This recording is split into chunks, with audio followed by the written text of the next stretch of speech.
बेगूसराय लोकसभा क्षेत्र में आज़ादी से लेकर के आज तक कम्युनिस्ट पार्टी का लोकसभा चुनाव में मात्र एक बार विजेता रहा है और 3 बार उपविजेता रही है। लेकिन उसके बावजूद बेगूसराय को बिहार का लेनिनग्राड कहा जाता है। लेनिनग्राड का मतलब हुआ जो लेनिन का गढ़ हो, जो कम्युनिस्ट पार्टी के सबसे बड़े लीडर माने जाते हैं दुनिया में।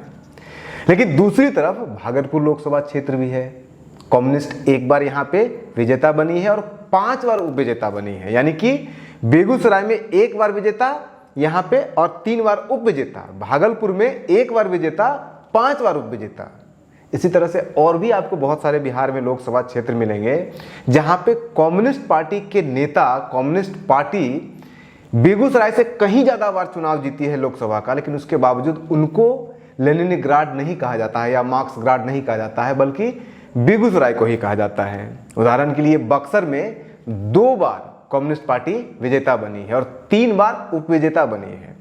जहानाबाद सबसे बड़ा एग्जाम्पल है। जहानाबाद में पूरे बिहार में सबसे ज्यादा 6 बार कम्युनिस्ट पार्टी विजेता बनी है और 2 बार उपविजेता भी बनी है। लेकिन उसके बावजूद जहानाबाद की पहचान कहीं से भी किसी भी कीमत पर कम्युनिस्टों के साथ नहीं होता है। जहानाबाद की पहचान हमेशा जातीय हिंसा के साथ या ब्रह्मेश्वर मुखिया के साथ या भूमिहारों के गढ़ के नाम पे जाना जाता है या बहुत ही ज़्यादा जो उत्तेजक समाज है उनके नाम पे जाना जाता है। ऐसे ही आपको और भी लोकसभा क्षेत्र मिल जाएंगे, जैसे कि जयनगर है। बहुत कम समय के लिए रहा था ये लोकसभा क्षेत्र। ये आपका 1977 से लेकर के 1977 में खत्म हो गया था इस लोकसभा क्षेत्र को। वहाँ पे भी 4 में से 2 बार विजेता रहे ये, 5 में से 2 बार विजेता और 2 बार उपविजेता रह गए थे ये लोकसभा चुनाव। उसके बाद फिर खत्म कर दिया गया था।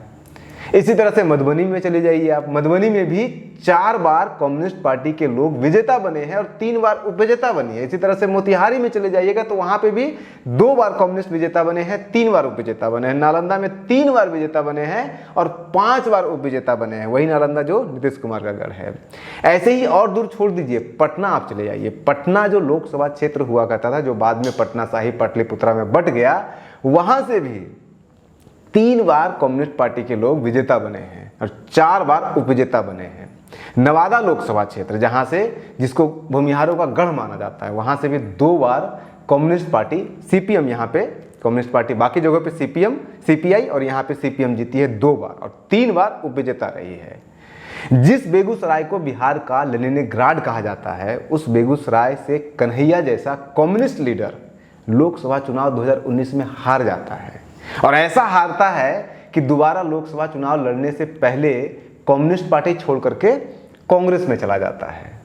कन्हैया के ऊपर कम्युनिस्ट का धब्बा का डर ऐसा था, उसके अंदर ऐसा बैठा हुआ था कि खबर तो ये भी आ रही थी इस चुनाव 2024 के लोकसभा चुनाव में कि कहीं से भी लड़ ले कन्हैया, लेकिन बेगूसराय से दोबारा चुनाव वो नहीं लड़ेगा। वो या तो नवादा से चुनाव लड़ने की उसकी खबरें आ रही थी या नहीं तो फिर महाराजगंज से आ रही थी। लेकिन जब दोनों जगह आरजेडी ने अपने लोगों को उतार दिया तो वहां से चले गए दिल्ली, जहां ये जो नवादा है, महाराजगंज है, वहां पे कम्युनिस्टों का कोई गढ़ नहीं था, बहुत कम। और उसमें भी कम्युनिस्ट पार्टी ऑफ इंडिया का तो नवादा में था ही नहीं। 3 बार जीते भी है तो कम्युनिस्ट पार्टी मार्क्सिस्ट का गढ़ हुआ करता था, लेकिन उसके बावजूद वहां पे वो जाना चाहते थे। हालांकि फिलहाल तो हिंदुत्व के नाम पे वहां गिरिराज सिंह जीतते हैं, कभी चंदन सिंह जीतते हैं, तो अभी फिर एक हिंदुत्व के नाम पे ही या जाति के नाम पे वहां पे चुनाव होता है। लेकिन अगर बेगूसराय से कम्युनिस्ट सबसे कम लोकसभा चुनाव जीते हैं, कम से कम सबसे कम तो जीते ही, सबसे कम ही तो, हालांकि और भी है, आप बहुत सारे और भी हैं, जैसे कि मुंगेर है। मुंगेर में 1 बार विजेता रहे हैं, 1 बार उपविजेता रहे हैं। महाराजगंज में भी 2 बार उपविजेता रहे हैं, 1 बार भी नहीं जीते हैं। ऐसे पूरा लिस्ट है, यहाँ पे आप खुद देख लीजिए। इसमें आपको साफ इतना तो नजर आ जाएगा कि बेगूसराय में 1 बार विजेता और 3 बार उपविजेता। और उसी का कॉन्ट्रास्ट में अगर आप सेट कीजिएगा तो जहानाबाद में 6 बार विजेता और 2 बार उपविजेता। उसके बावजूद कभी भी जहानाबाद को लेनिनग्राड नहीं कहा गया, हमेशा बेगूसराय को कहा गया। ऐसा आखिर क्यों हुआ? क्यों ऐसा हुआ कि बेगूसराय को ही लोग लेनिनग्राड कहते हैं और जहानाबाद को नहीं कहते हैं? या फिर और भी बहुत सारे लोकसभा क्षेत्र हैं, जैसे पटना में 4 बार जीते हैं, 3 बार जीते हैं, 4 बार हारे हैं। मधुबनी में 4 बार जीते हैं, 3 बार हारे हैं, कम्युनिस्ट पार्टी के लोग उपविजेता बने हैं वहाँ पे। बलिया में 4 बार जीते हैं, 3 बार हारे हैं। ऐसे बहुत सारे, आपको पूरा लिस्ट यहाँ पे देख लीजिए। आखिर कारण क्या है फिर कि बेगूसराय को लोग लेनिनग्राड कहते हैं और बाकी जगह को नहीं कहते हैं? इसके कुछ कारण है और वही कारण मैं आज आपको बताऊंगा।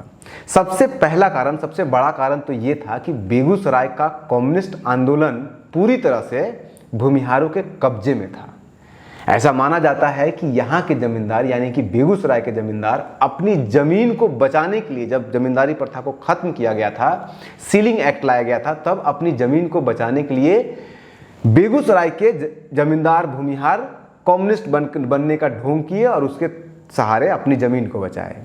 लेकिन इस नैरेटिव में बहुत ज्यादा दम इसलिए भी नहीं है क्योंकि ये प्रयास तो हिंदुस्तान के लगभग सभी हिस्सों में किया गया था जमींदारों के द्वारा, जहां पे भी जिस जाति के जमींदार थे ज्यादा वहां पे। तो बेगूसराय के जमींदारों ने ऐसा किया तो कौन सी बड़ी बात कर दी।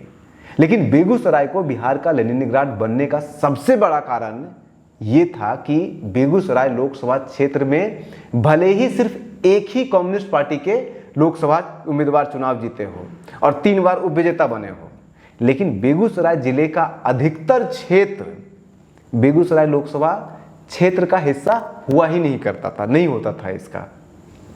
तो बेगूसराय लोकसभा क्षेत्र को लेनिनग्राड नहीं कहा जाता है, बेगूसराय जिले को लेनिनग्राड कहा जाता है।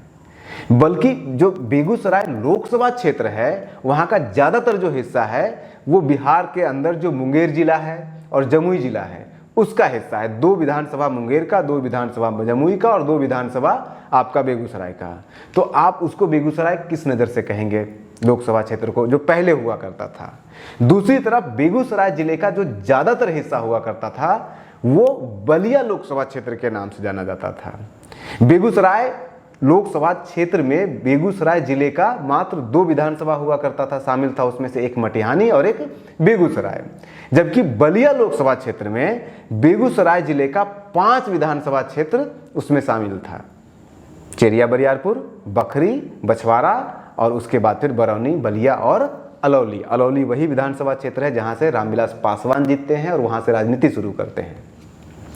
इसलिए बेगूसराय जिले का लोकसभा में प्रतिनिधित्व बलिया लोकसभा क्षेत्र करता था, न कि बेगूसराय लोकसभा क्षेत्र उसका प्रतिनिधित्व करता था। और बलिया लोकसभा क्षेत्र से कम्युनिस्ट 4 बार चुनाव जीते हैं और 3 बार उपविजेता भी रहे हैं, यानी कि हारे हैं, वहां से सेकेंड नंबर पे रहे हैं। कम्युनिस्ट के नेता वहां से उपविजेता बने हैं।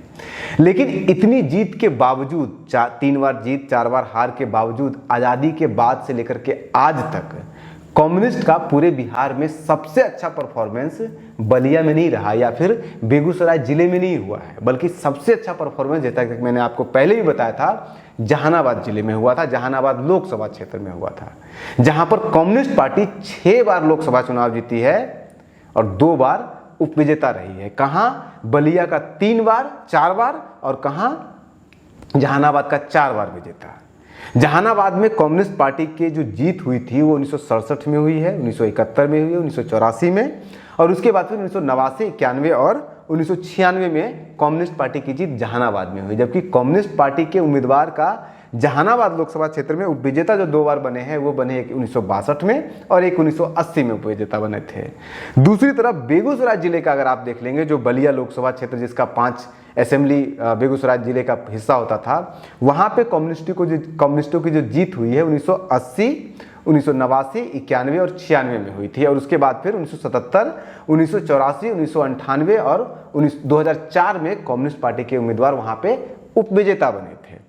तो इस तरह से जहानाबाद कहीं आगे है कम्युनिस्टों को जिताने में और उपविजेता बनाने में बेगूसराय की तुलना में। लेकिन इसके बावजूद आखिर ऐसा क्या हुआ कि जहानाबाद को कोई कम्युनिस्ट के नाम, लेनिनग्राड के नाम से नहीं जानता है। मतलब इतना तो साफ है कि कम्युनिस्ट पार्टी के नेता को सांसद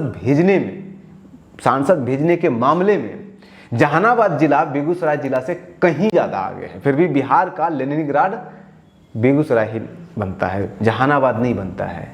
सिर्फ जहानाबाद ही नहीं बल्कि मधुबनी भी तो लोकसभा क्षेत्र है जो बेगूसराय से पीछे नहीं है।